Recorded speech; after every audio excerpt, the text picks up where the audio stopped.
할렐루야. 예수 그리스도 이름으로 우리 다 같이 요한계시록 말씀을 배우도록 하겠습니다. 요한계시록 1장 9절부터 11절 말씀을 우리 다 같이 찾겠습니다. 요한계시록 1장 9절부터 11절 말씀을 찾으셨으면 우리 같이 읽도록 하겠습니다. 9절에서 11절 시작. 나 요한은 너희 형제요 예수의 환난과 나라와 참음에 동참하는 자라. 하나님의 말씀과 예수의 증거를 인하여 반모라 하는 섬에 있었더니 주의 날에 내가 성령에 감동하여 내 뒤에서 나는 나팔 소리 같은 큰 음성을 들으니 가로되 너 보는 것을 책에 써서 에베소, 서머나, 버가모, 두아디라, 사데, 빌라델비아, 라오디게아 7 교회에 보내라 하시기로. 아멘. 네, 오늘 이 시간은 주의 날에 내가 성령에 감동하여 라는 제목으로 하나님 말씀을 전하도록 하겠습니다.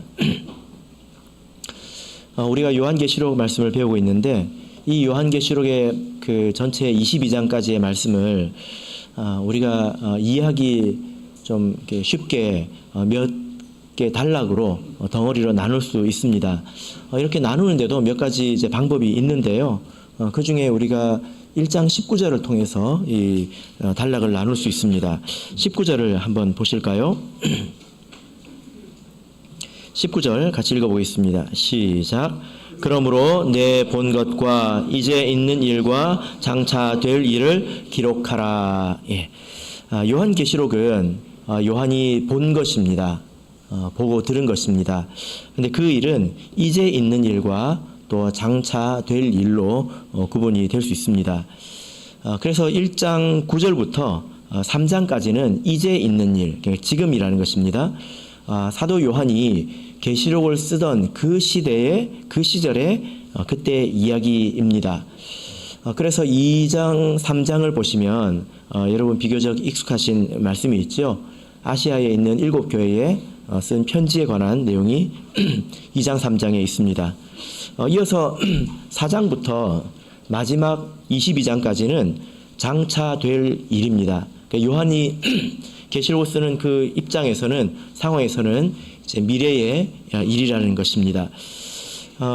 이 요한계시록이 언제 기록이 되었느냐? 대체적으로 AD 95년에서 97년 정도로 추정을 합니다. 지금이 몇 년이죠? 2024년입니다. 이게 우리가 한 해 한 해 이렇게 세고 있지 않습니까? 근데 영년이 언제이죠? 무엇을 기준으로 이것을 나누고 있는 거죠? 예, 예수님의 탄생을 기준으로, 물론 여기에도 뭐 여러 가지 의견이 있지만 예수님의 탄생을 기준으로 우리가 그 기원 전, 기원 후로 나누고 있고 지금 2024년입니다. 그러니까 그렇게 봤을 때 95년에서 97년 정도의 기록이 되었다는 거예요. 그럼 우리가 한번 생각해 볼 수 있겠죠? 예수님이 이때까지 살아 계셨으면 몇 살일까요? 90대가 됐겠죠. 그럼 예수님도 할아버지가 됐을까요? 근데 예수님께서 30살까지 사시고 공생애를 3년 반 지내시고 십자가에서 죽으시고 바로 이제 교회가 생겼잖아요. 그러면 교회는 몇 년 정도에 생겼을까요? 예, 뭐 30 몇 년 정도의 교회가 생겼겠죠. 그리고 95년 정도 되면 이제 교회의 역사는 한 60년 정도 되었습니다.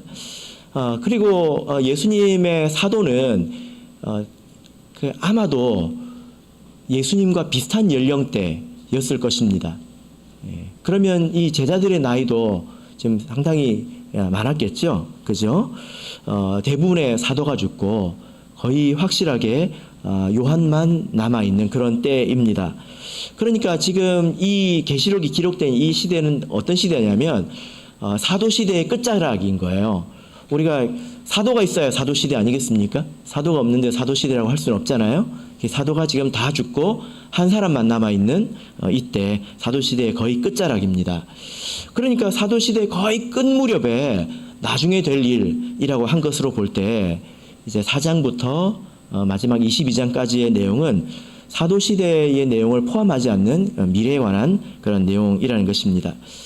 오늘 이제 우리 1장 9절부터 이렇게 보실 텐데요. 나머지 1장 내용을 이어서 이렇게 보게 될 텐데, 이 말씀은 인자와 같은 이런 표현이 이제 우리가 조금 익숙해져야 합니다. 인자와 같은 분, 나중에 설명을 해드릴 텐데요.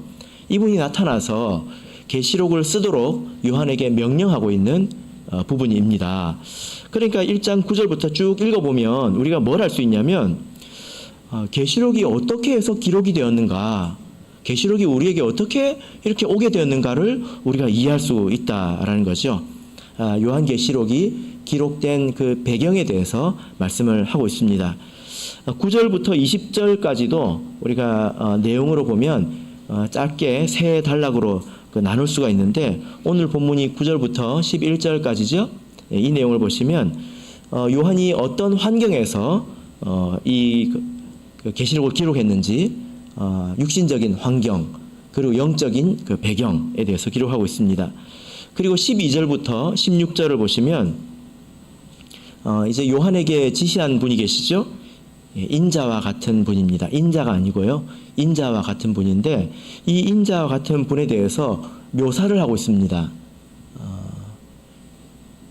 궁금하신 분은 집에 가셔가지고 이것을 그림으로 미리 한번 그려와 보시기 바랍니다. 10가지로 묘사를 하고 있는데요. 이제 17절부터 마지막까지는 이 인자와 같은 분이, 그리고 이 요한의 그 관계에 대해서 마지막으로 기록을 하고 있습니다. 차차 내용을 자세히 살펴보도록 하겠습니다. 오늘 보실 내용은 우리가 읽었던 9절부터 11절까지 내용인데요.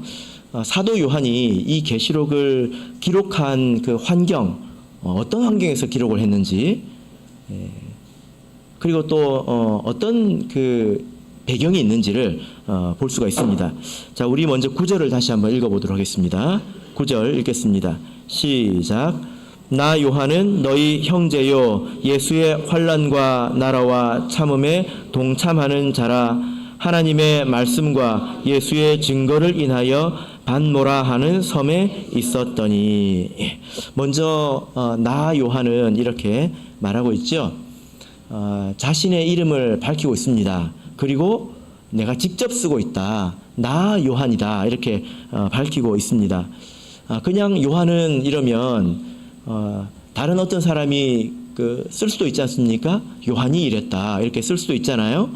나 요한은, 이것은 내가 요한이라는 사람이 직접 이렇게 쓰고 있다, 이렇게 말씀을 하는 것입니다. 우리가 신약 성경을 이렇게 보면 요한이 적은 책이 몇 권이 있죠? 계시록을 포함해서 총 5권이 있습니다. 요한복음, 그리고 요한 1, 2, 3서가 있죠. 그 책을 보면 신기하게도 누가 이 책을 썼는지에 대해서 자기 이름을 밝히고 있지 않습니다. 요한복음에 요한이 나오지 않습니다. 자, 우리 요한복음 21장을 보겠습니다. 요한복음 21장 20절을 보겠습니다. 요한복음 21장 20절.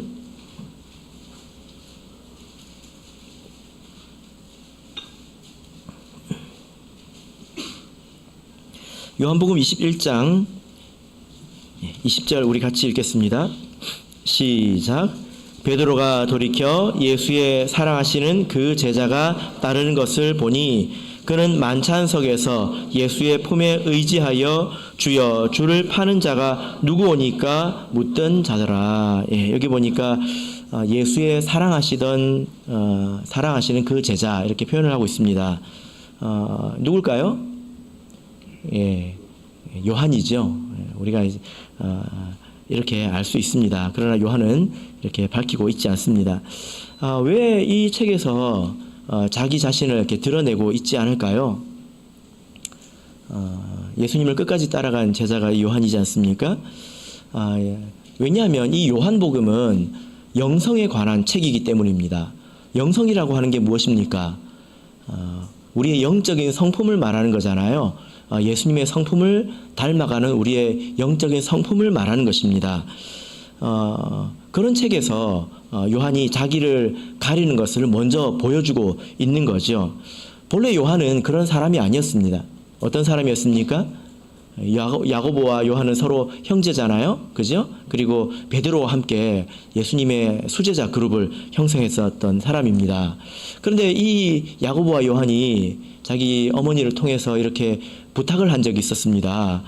주여, 주의 영광 중에 하나는 주의 우편에 하나는 좌편에 앉게 해주십시오. 이렇게 부탁을 했던 적이 있었죠.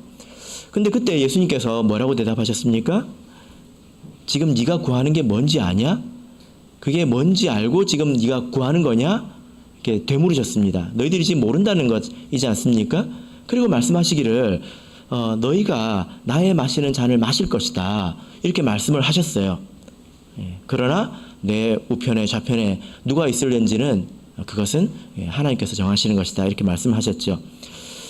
그 말씀에 따라서 이 야고보와 요한은 고난의 잔을 마십니다. 예수님께서 마시셨던 고난의 잔을 받지요. 야고보는 어떤 고난의 잔을 받았습니까? 사도 가운데서 첫 번째로 순교했습니다. 칼에 맞아서 순교했죠. 그리고 요한은 어떻습니까? 요한은 사도 가운데서 제일 오래 살았습니다. 오래 사는 게 좋습니까? 평안해야 오래 사는 것도 좋죠. 지금 요한 사도는 이 나이가 들어가지고 지금 아마 8, 90대가 됐을 텐데 지금 이 나이가 돼서 지금 어디에 있습니까? 밤모섬에 있거든요. 지금 아주 황량한 그 섬에 고생하고 있단 말입니다.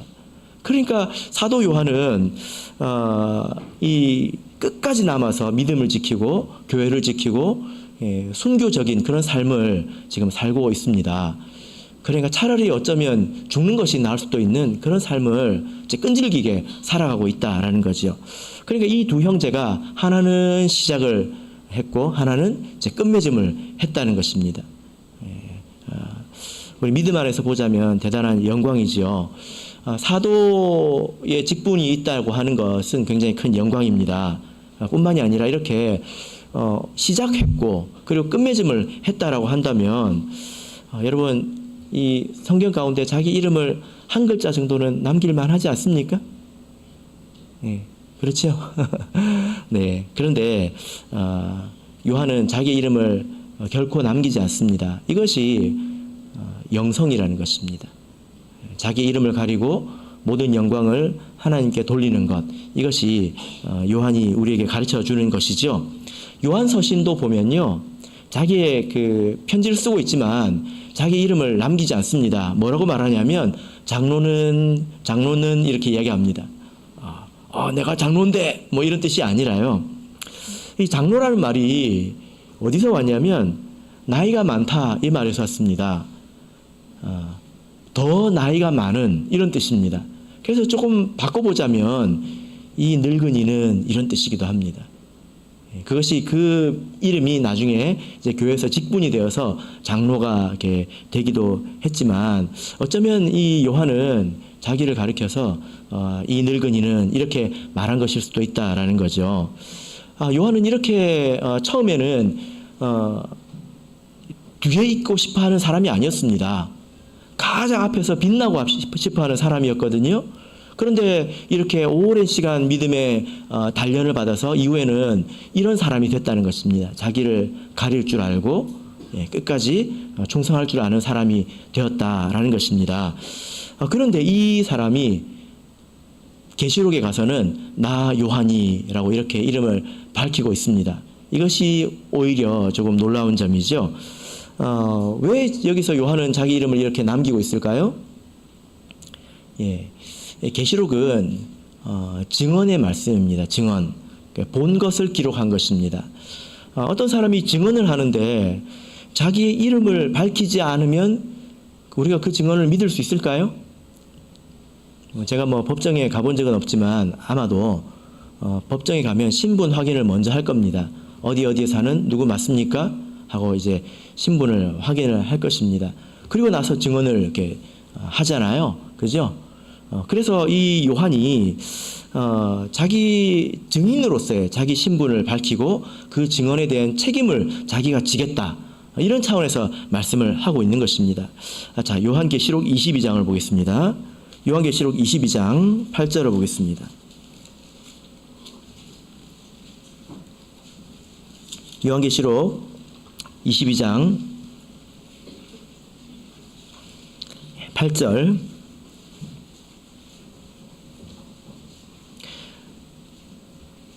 자, 읽겠습니다. 시작.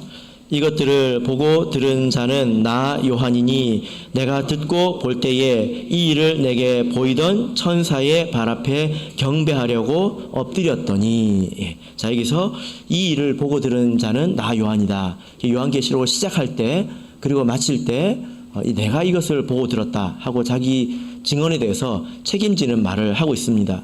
도리어 뒤에 보면 자기가 천사 발 앞에 경배하려고 했었다 이렇게 말하고 있잖아요. 이것은 안 되는 것입니다.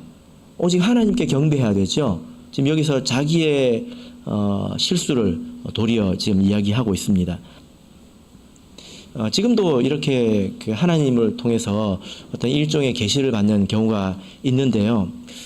때로 그런 것들 때문에 넘어지기도 합니다. 내가 이상을 보거나 하면 자기가 하나님과 좀 특별히 가까운 것처럼 그렇게 생각을 하게 되고 자기를 높이게 되고 마음에서부터 그렇게 되기가 정말 쉽습니다. 그러나 이 요한 사도는 자기 스스로 자기를 이렇게 높이기 위해서 혹은 성경에 자기의 이름을 길이 남기기 위해서 이렇게 기록한 것이 아니라는 것입니다. 이 증언의 진실함을 확인하고 있는 것입니다. 자, 이어서 보시면 나 요한은 이렇게 시작을 하죠. 그리고 나서 바로 이어서 뭐라고 말하고 있습니까? 나 요한은 너희의 형제요 예수의 환난과 나라와 참음에 동참하는 자라 이렇게 말하고 있습니다. 지금 요한은 성도들과 자기를 나누고 있지 않아요. 이렇게 나누는 것은 굉장히 위험한 것입니다. 나는 너희들과 달라 이렇게 나누고 있지 않다는 것입니다. 나누어서 자기를 그 위에다 올려놓는 것은 스스로 굉장히 위험해지는 것이죠. 사실 그럴 만한 사람이 있다면 요한이야말로 그럴 만한 사람입니다. 예수님과 가장 가까이 있었고 예수님의 품에 안겼던 사람이고 십자가 아래에 있었고요. 그죠? 그리고 지금 우리 성도들은 지금 신앙의 2대, 3대 혹은 4대까지 가지 않았겠습니까? 시간이 이렇게 수십 년이 지났기 때문에요. 그러면 이 요한의 입장에서 보자면 자기 아들, 손자 그 뻘이라는 것입니다. 신앙 안에서 볼 때도. 그러면 내가 너희들과 같냐? 라고 이렇게 생각할 만한 사람이 요한이지 않습니까?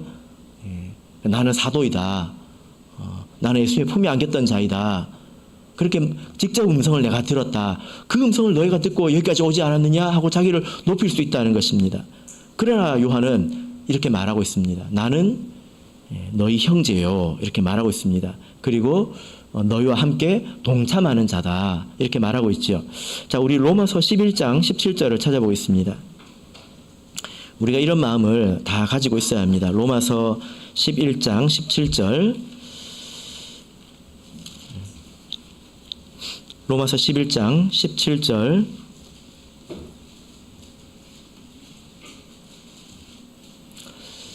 자, 우리 같이 읽겠습니다. 시작. 또한 가지 얼마가 꺾여졌는데 돌 감람나무인 내가 그들 중에 젖붙임이 되어 참 감람나무 뿌리에 진액을 함께 받는 자 되었은즉. 자, 여기서 보면 함께 받는 자 있죠. 이것이 방금 말씀에 동참하는 자와 같습니다. 우리는 함께 그 뿌리에서 진액을 받는 자라는 것입니다. 여러분, 우리가 조심해야 되는 게요. 우리가 나이가 들어갈수록 이걸 조심해야 합니다. 뭐냐면은 내가 교회에서 이런저런 일을 했잖아요. 그죠? 그 시간이 지나면 뿌듯해진단 말이에요. 내가 이렇게 수고해가지고 이렇게 우리 성도들이 자라서 교회가 이렇게 됐구나. 다 내 덕에 너희들이 지금 여기까지 온 줄 알아라. 이렇게 생각하기가 얼마나 쉽겠습니까? 그죠? 요한이 그럴 만한 사람이라는 것입니다. 그런데 요한은 나는 너희의 형제이고 나도 너희들과 같이 뿌리에서 진액을 받는 사람이지 내가 공급자가 아니다. 이렇게 지금 말하고 있지 않습니까? 그래서 이 요한의 이 겸손함, 그리고 이렇게 하나됨을 이루려고 하는 이 정신은 우리가 꼭 배워야 합니다. 제가 그동안에 그런 경우를 봤는데요. 때로 어떤 특별한 체험이나 경험을 통해서 도리어 넘어지고 자기 자신을 높이고 그런 것을 보았습니다. 우리가 정말 조심해야 합니다. 이 요한 사도는 지금 어떤 시간을 보내고 있습니까? 여기서 나는 환난과 나라와 참음에 동참하고 있다 이렇게 말하고 있죠. 지금 요한 사도는 나이가 아주 늙었습니다. 지금 이 자리에 와도 1등을 할 수 있을 것 같아요. 그런데 지금 어디에 있습니까? 반모라고 하는 섬에 있습니다. 역사가 요세푸스에 의하면 이때는 이제 로마 황제 도미티안 황제 때인데 그때 극심한 박해가 있었다고 합니다. 그리고 이렇게 황량한 섬에 유배를 간 상황이라고 합니다. 사람이 고생을 하면요 어떻게 되기가 쉽습니까? 어떤 어려움이 생기면 자기 연민에 빠지기가 쉽고, 그리고 자기만 생각하기가 참 쉽습니다. 다른 사람의 고통을 돌아볼 여유가 생기지 않죠. 그죠? 예. 요한이 생각할 때 얼마나 그러기가 쉬웠겠습니까? 나처럼 불쌍한 사람이 있을까? 내가 이렇게 늙어서까지 내가 이 고생을 해야 되냐? 하고 스스로 그런 이제 함정에 빠졌다면 아마 사는 나날이 굉장히 우울했을 것입니다. 그러나 요한은 그래서 나를 좀 봐주세요. 나에게 좀 잘해주세요. 내가 이렇게 고생하고 있습니다. 이렇게 한 것이 아니라 내가 너희들과 함께 나라와 환난과 인내에 동참하고 있다 이렇게 말하고 있습니다. 지금 이 세 가지에 동참하고 있다 이렇게 말하고 있는데요. 이 세 가지가 뭐죠? 예수의 환난과 나라와 참음입니다. 그런데 이것은 사실은 세 가지가 아니라 하나의 것인데요. 하나님 나라 안에 환난이 있습니다. 그리고 하나님 나라 안에 있는 성도가 이 환난에 대해서 인내하고 있다는 것입니다. 나뿐만 아니라 모든 그 하나님의 백성들이 이 환난 가운데 있고 나도 그의 일부분이다라고 지금 이야기하는 것입니다. 우리 예수님께서도 환난을 당하시지 않았습니까? 예수님께서 온 몸과 또 마음이 고통을 받으셨습니다. 어떤 고난을 당하셨습니까? 머리에는 가시면류관을 쓰셨죠. 그죠? 등은 채찍질을 당했습니다. 손에는 못이 박혔고요. 그리고 발에는 또 못이 박혔습니다. 그리고 옆구리에는 창이 찔렸죠. 그러니까 따지고 보면 성한 데가 없습니다. 팔, 다리, 앞쪽, 뒤쪽, 머리, 몸, 한 군데도 성한 데가 없다는 것입니다. 머리가 모든 것을 다 한 게 아닙니다. 예수님께서 이런 고난과 수욕을 당하셔서 그 구원의 일을 하나님의 뜻을 이루지 않았습니까? 근데 손이 와가지고 나 봐라, 내가 이렇게 손 못 박혀가지고 내가 이 일을 했다 이렇게 말할 수 있습니까? 손만 고난을 당한 게 아니지 않습니까? 손도 아팠고 발도 아팠고 앞도 아프고 뒤도 아프고 머리도 아팠다는 거예요. 그리고 마음도 아팠습니다. 수욕을 당했고 그리고 배신감을 또 느끼지 않았겠습니까? 그죠? 교회도 마찬가지라는 것입니다. 교회도 하나님의 나라이고 예수님의 몸된 그런 교회입니다. 이처럼 온몸이 그 환난을 당하는 것이고, 그리고 각 사람은 자기의 때에 자기의 환난을 당하는 것입니다. 그래서 결국 하나님의 뜻을 전체적으로 이루어가는 것이지 나만 고난을 당하고 나만 어려움을 겪는 게 아니라는 것입니다. 그래서 나만 고통받는 것처럼 스스로를 그렇게 불쌍하게 여기지 말아야 된다라는 거죠. 이 세상에도 많은 환난이 있습니다. 생각을 해보면 또 뉴스를 보면 이 세상에도 얼마나 이제 고생하는 사람들이 많습니까? 고생하는 순서로 따지자면 우리 성도님들이 1, 2등이 아닐 거예요. 그죠? 지금 우크라이나 러시아 전쟁의 장면을 또 보자면, 그리고 이스라엘 안에 있는 지금 그 전쟁을 이렇게 보자면 그 안에 있는 사람들은 이제 말도 못할 고생을 하고 있지 않습니까? 또 지진이나 각종 재난이나 이런 뉴스들을 보면 아이를 잃은 부모가 나오고 또 부모를 잃은 아이들도 나오고 처참한 모습을 보면 참 불쌍합니다. 그래서 사람들이 이런 일을 당하지 않기 위해서 많은 노력을 하고 또 준비를 하죠. 그리고 그런 사람들을 보면 뭐라고 생각합니까? 저 사람은 왜 하필 이때 저 나라에 태어나서 저 고생을 할까? 참 불쌍하다. 혹은 뭐 세상에 있는 사람들은 참 재수가 없다. 운이 나쁘다. 뭐 이렇게 생각하지 않겠습니까? 지금도 지금 본문에 있는 요한도 이런 종류의 환난을 당하고 있는 것일까요? 그렇지 않겠죠. 자, 우리가 9절을 다시 한번 보겠습니다.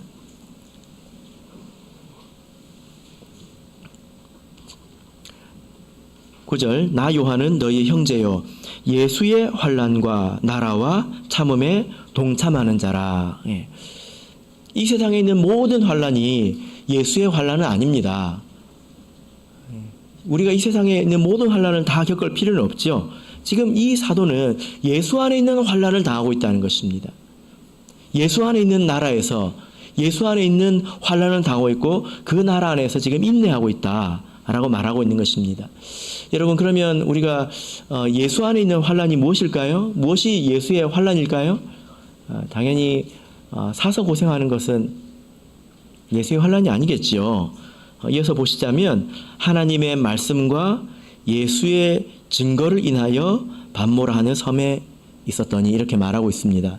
그러니까 내가 하나님의 말씀을 지키기 때문에 그리고 예수님을 믿기 때문에 이 세상에서 당하는 그런 고난이 있다는 것입니다. 환난이 있다는 거죠. 이 환난에 대해서는 우리가 이제 많은 말씀을 들었는데요. 우리가 지금 계시록을 배우고 있으니까 이렇게 한번 생각을 해보겠습니다. 요한계시록 2장 3장을 보면 7 교회에 쓴 편지가 나오죠. 그죠? 예. 이분들도 이 교회도 예수 안에 있는 교회이고 나라이지 않습니까? 그리고 그러니까 이 사람들도 환난에 동참하는 자겠죠? 그죠? 예. 근데 읽어보세요. 환난이 없는 교회가 있어요. 어떤 교회가 있을까요? 우리가 이렇게 보겠지만 예를 들어서 우리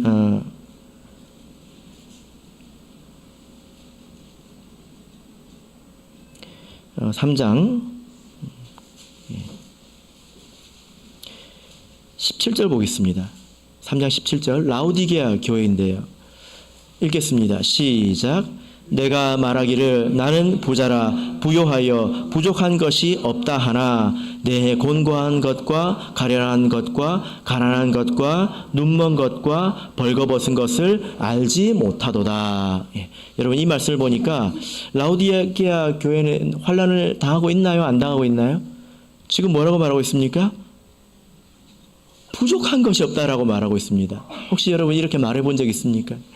내가 너무 부자라서 바울 사도처럼 말하는 게 아니에요. 내가 모든 것에 만족하는 비결을 배웠다. 그렇게 말하는 것이 아니라 나는 너무 쓸 게 많아서 부족함이 없다. 혹시 그렇게 말씀해 보신 적이 있습니까? 이 교회는 환난이 있습니까? 우리가 환난이라고 하면 어떤 육신적인 어려움 혹은 뭐 경제적인 문제, 뭐 육체적인 문제, 뭐 이런 것들을 생각을 하는데, 근데 이 7교회에 있는 그 7교회가 겪는 어려움들을 보면요, 육신적이고 이런 문제보다는 대부분 사상적인 문제입니다. 그리고 신앙적인 환난이라는 것입니다. 내부에서 거짓을 말하는 사람이 생겨나고 또 세속적인 사상이 교회에 밀려 들어오고 있고 타락한 문화 속에서 성도들이 술에 취하듯 취해 있고 풍성한 삶의 안주에서 무엇이 문제인지 생각해 보려고 하고 있지 않습니다. 영적으로 보자면 심각하게 훼손당하고 있습니다. 그래서 우리가 무엇이 환난인가에 대해서 계시록의 말씀을 통해서 눈을 우리가 또 떠야 되는 것입니다. 우리가 환난 그러면 핵폭탄 생각하고 뭐 전쟁 생각하고 뭐 기근 생각하고 그것만이 환난이 아니라는 거죠. 우리가 다양한 환난에 대해서 계시록의 말씀을 통해서 우리가 또한 알아야 합니다. 그래야 우리가 어떤 문제가 왔을 때 이것이 우리가 겪는 환난이구나 하고 그것을 견디고 또 이겨낼 수 있지 않겠습니까? 바울 사도는 이렇게 말했습니다. 우리 사도행전 14장을 보겠습니다. 사도행전 14장 22절 보겠습니다. 사도행전 14장 22절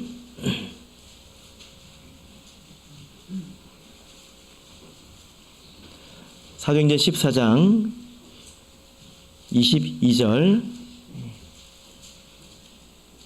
자 읽겠습니다. 시작.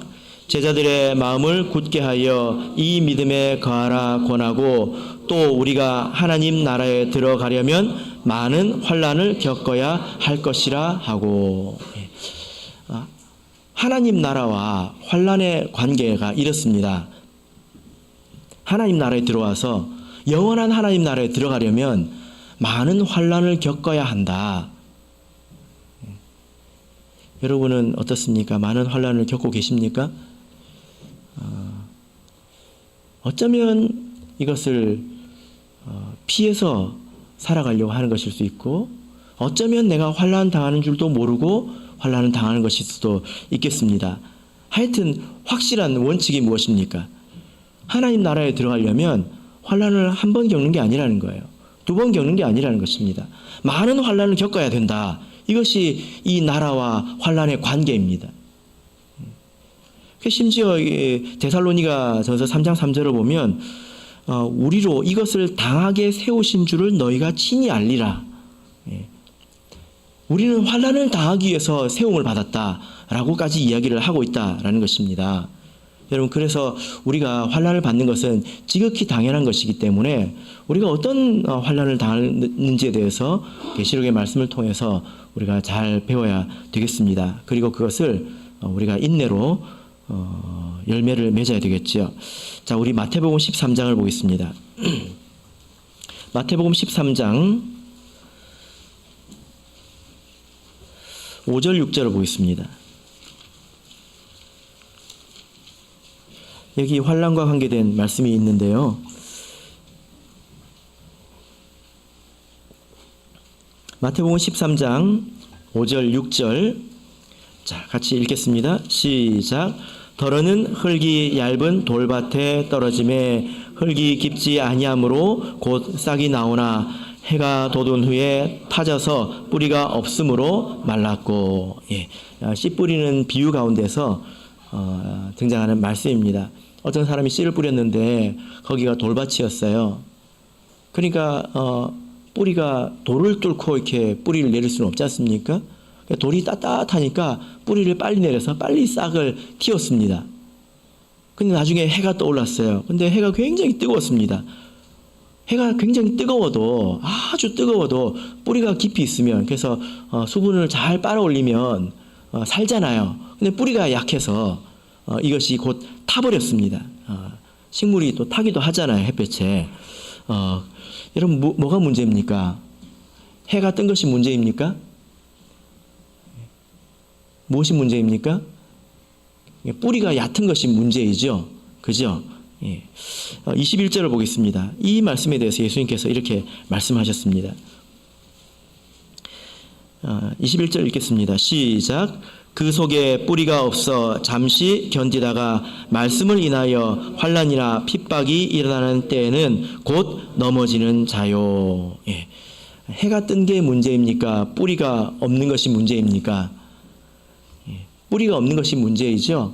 만약에 이게 해가 너무 뜨거우니까 해가 좀 뜨지 말자. 그러면 식물이 자랄 수 있을까요? 자랄 수가 없죠. 이 예수님께서 이 비유 가운데서 해가 돋아서 아주 뜨거운 햇빛을 내리쬐는 것을 지금 환난과 핍박에 비유를 하고 계십니다. 우리가 이렇게 생각을 해볼 수 있습니다. 여러분 우리가 머리가 너무 좋아가지고 계산을 잘해요. 적당히 신앙생활을 할 줄 알아요.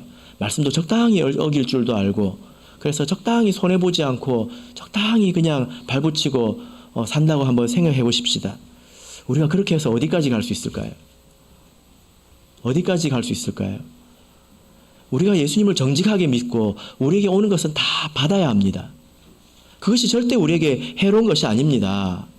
물론 고난 당할 때는, 환난 당할 때는 힘들고 고통스럽죠. 눈물이 나지요. 그죠? 그런데 그럴 때라도 정신을 차리고 우리가 생각해 보면요. 그러면 이런 환난이 없다면 나는 안전할까? 내가 정말 겸손해지고 하나님 앞에서 마음의 문을 열고 내가 깨끗하게 신앙생활을 할 수 있을까? 생각을 해보면 환난 중이라도 환난이 필요하다고 대답을 할 것입니다. 그래서 우리는 정직하게 신앙생활을 했을 때에 나에게 오는 것은 받아야 합니다. 그것이 가난이든지 그것이 핍박이든지 무엇이든지 받아야 합니다. 그게 문제가 아니라 뿌리가 없는 게 문제라는 것입니다. 우리가 뿌리를 깊게 내렸을 때에 그 태양을 견디면 어떻게 됩니까? 무럭무럭 자라나잖아요. 그죠? 누가복음 8장 15절을 보겠습니다. 동일한 말씀인데요. 누가복음 8장 15절, 누가복음 8장 15절 같이 보겠습니다.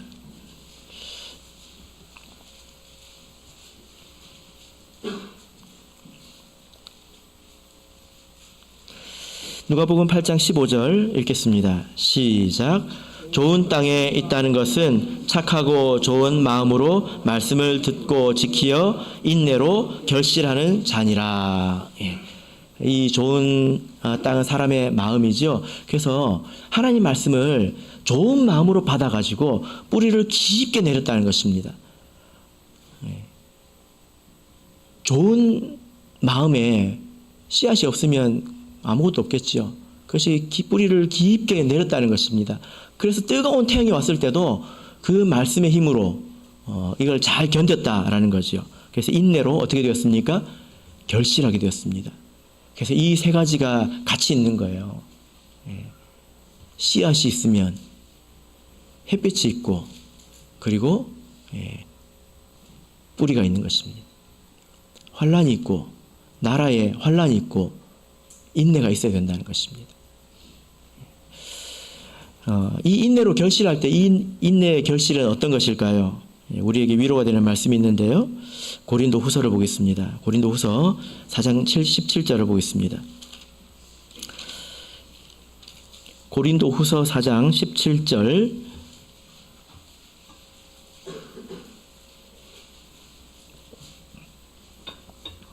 자, 같이 읽겠습니다. 고린도 후서 4장 17절 읽겠습니다.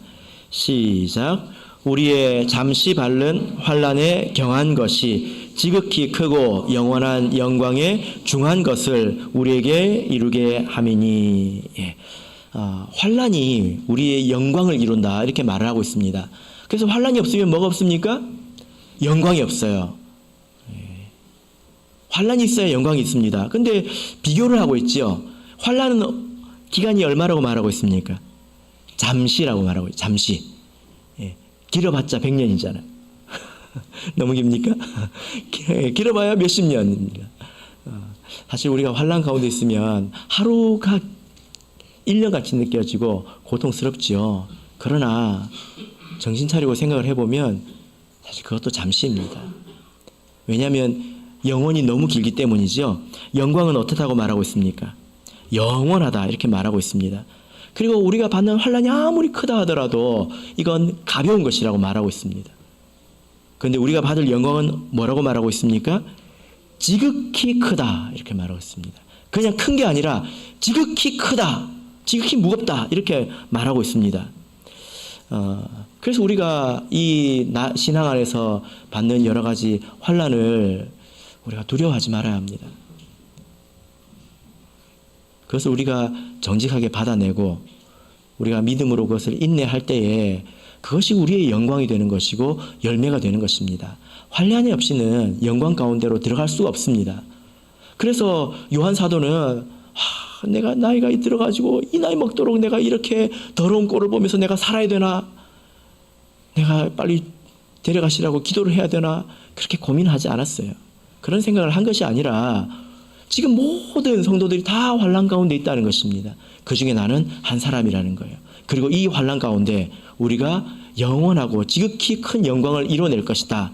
이 믿음으로 이겨내고 있는 것입니다. 우리가 계시록의 말씀을 왜 들어야 될까요? 바로 이 환난 때문이죠. 우리가 그 환난의 때에 환난을 알아보고 인내하기 위해서는 이 계시록의 말씀을 우리가 배워야 하는 것입니다. 자, 이제 본문으로 돌아와서 10절, 11절 말씀을 보겠습니다. 이런 배경하에서 계시록이 주어졌다고 하는 것은 이런 배경하에서 우리가 이 말씀이 필요하다는 것입니다. 자, 10절, 11절 읽겠습니다. 시작. 주의 날에 내가 성령에 감동하여 내 뒤에서 나는 나팔 소리 같은 큰 음성을 들으니 가로되 너 보는 것을 책에 써서 에베소, 서머나, 버가모, 두아디라, 사데, 빌라델비아, 라오디게아 7교회에 보내라 하시기로. 어떤 사람들은 이 요한계시록에 대해서 뭐라고 이야기하냐면 지금 요한 사도가 보니까 성도들이 하도 고생을 하니까 불쌍해서 불쌍한 마음이 막 움직여가지고 막 적었다고 이야기를 합니다. 네, 그렇지 않죠. 이 말씀을 보면 이 요한계시록의 말씀은 하나님께서 요한을 감동하셔서 성령께서 요한을 감동하셔서 적게 하신 것입니다. 요한은 그냥 전달자일 뿐이지 요한의 마음이 작용한 것이 아니라는 것입니다. 증인은 본 것을 그대로 증언해야지 자기 감정이나 생각을 더해서 증언하면 안 되잖아요. 그죠? 예. 자, 이 주의 날에 내가 성령에 감동하여 이렇게 말씀을 하고 있는데 이 말씀을 간단하게 좀 설명을 좀 드리도록 하겠습니다.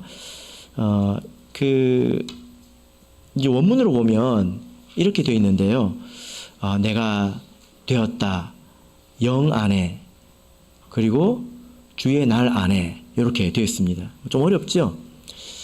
오해하기 좀 쉬운 표현인데 여기서 주의 날이라고 하는 것은 주일을 말하는 게 아닙니다. 요한 사도가 이렇게 주일을 지키다가 주일에 이렇게 환상을 봤다 그런 뜻이 아닙니다. 어떤 날에 성령께서 요한을 이끌어 가셔서 영 안에 들어갔다는 것입니다. 영계 속으로 갔다는 것입니다. 그리고 그 안에서 주의 날 안에 있게 되었다는 것입니다. 이런 뜻입니다. 하나님께서 우리 선지자나 일꾼들에게 계시를 주는 방식이 성경을 보면 이제 몇 가지가 나오는데 예를 들면 베드로가 사도행전 10장에서 보면 비몽사몽간에 이렇게 이야기를 하고 있습니다. 무아지경 이렇게 표현을 하기도 하는데요. 또 바울은 낙원에 이끌려갔다 이렇게 표현을 하기도 하고요. 혹은 이상을 보기도 합니다. 근데 이 영 안에 있게 되었다고 하는 것은 성령께서 그를 이끌어 가셔서 이제 영계 속으로 들어간 그런 상황을 말합니다. 이것은 우리가 육신적인 것으로는 표현하기가 어려운 것이죠. 그런 경험을 하시는 분들이 지금도 간혹 있습니다. 그래서 이 어떤 주의 날 안에 들어갔는데요. 이 주의 날은 주일을 말하는 것이 아닙니다. 일요일을 말하는 것이 아닙니다. 일요일이 주일도 아니죠. 하나님께서 주관하시는 모든 날이 다 주의 날입니다. 사실 이 날은 말세를 통칭하는 그런 날이라고 볼 수가 있습니다. 요한이 이렇게 영 안에 있게 되었는데 갑자기 뒤에서 어떤 소리가 났습니다. 어떤 소리가 났습니까? 나팔 소리가 났죠? 아닙니까? 나팔 소리 같은 큰 음성을 들었죠. 잘 읽으셔야 합니다. 나팔 소리가 났습니까? 제가 이 말씀을 읽으면 생각나는 게 있는데 여러분 나팔 소리가 얼마나 큰지 아십니까? 얼마나 큰지 아십니까? 아마 이제 아시는 분도 계실 것 같습니다. 제가 군악대에서 트럼본이라고 하는데 이게 나팔이거든요. 이게 소리가 얼마나 큰지 아마 여기서 한 명이 부르면 창문이 덜덜덜 떨릴 겁니다. 3명이면 운동장을 쩌렁쩌렁 울릴 수 있어요. 하나님께서 나팔을 부셨으면 얼마나 크겠습니까? 그래서 제가 장난을 칠 때 어떻게 치냐면 몰래 뒤에 가가지고 뒤통수에다 대고 그냥 빵 하고 부릅니다. 그러면 엄청 놀래거든요. 빨리 도망가야 합니다. 하나님께서 이렇게 장난치시는 건 아니겠죠. 그죠? 하나님께서 이렇게 나팔 소리 같은 큰 음성으로 말씀을 하셨는데 어떤 말씀을 하셨나요? 자, 11절 보겠습니다. 너 보는 것을 책에 써서 에베소, 서머나, 버가모, 두아디라, 사대, 빌라델비아, 라오디게아 7교회 보내라 이렇게 하셨습니다. 자, 선지자나 하나님의 일꾼이 하나님의 음성을 듣고 백성에게 전달하는 것은 특별한 일은 아니죠. 특별한 일이지만 구약 성경에서 많이 본 그런 내용입니다. 간혹 보면 아닙니다. 넘어가겠습니다. 11절에서 특별한 점은 뭐냐면요. 이렇게 음성을 듣고 백성들에게 전달한 것은 아주 특이한 일은 아닌데 여기서 특별한 점은 11절에 이것을 책에 쓰라고 한 것입니다.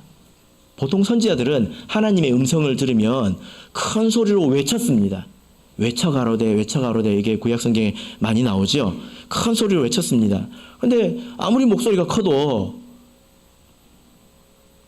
그 목소리가 3초 뒤에 들릴까요? 사라지겠죠. 그죠? 예. 그런데 성경에서 하나님께서 이렇게 책에 기록하신 때가 있습니다. 언제 있을까요? 자, 우리 신명기를 보겠습니다. 신명기 31장입니다. 신명기 31장 24절을 보겠습니다.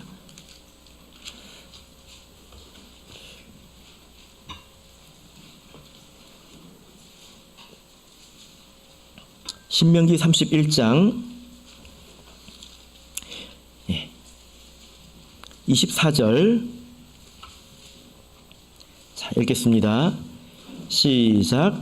모세가 이 율법의 말씀을 다 책에 써서 마친 후에 모세가 하나님께 율법을 받고 그 율법을 반포할 때에 말로만 한 것이 아니라 어떻게 했습니까? 책에 써서 그것을 남겼다라는 것입니다. 이 책이 바로 성경이죠. 그죠? 구약 시대에 성경책은 누가 가지고 있었을까요? 제사장이 가지고 있었습니다. 그리고 또 누가 가지고 있었을까요? 함부를 필사해서 왕이 들고 있겠습니다. 그래서 나라에 성경이 2개가 있었죠. 그죠? 그것을 가지고 백성들에게 가르치라는 것입니다. 나라를 또 다스리라는 것입니다. 그래서 하나님께서 이렇게 요한에게 이렇게 책에 쓰라고 한 것은 마치 우리가 구약으로 보자면 율법을 반포한 것과 같은 그런 무게감이 있는 것이라는 겁니다. 그래서 우리가 요한계시록을 이렇게 우리가 생각할 때 여러분 어떻게 생각하십니까? 예전에 저는 요한계시록은 그냥 넘어가는 책, 몰라도 좀 되는 책 이렇게 생각을 했거든요. 몰라도 크게 상관없는 책.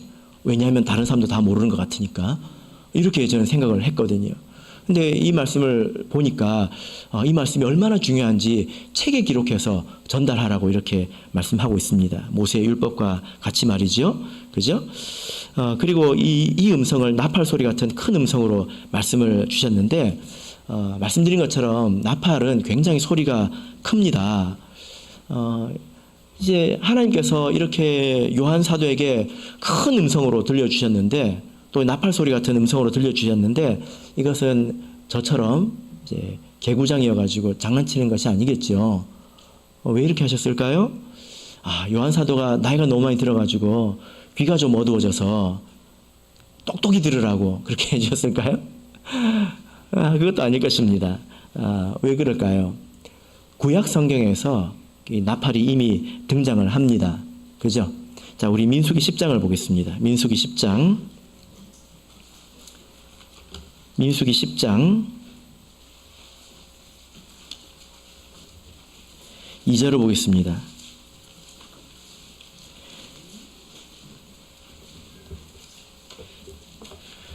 민수기 10장 2절 같이 읽겠습니다. 시작.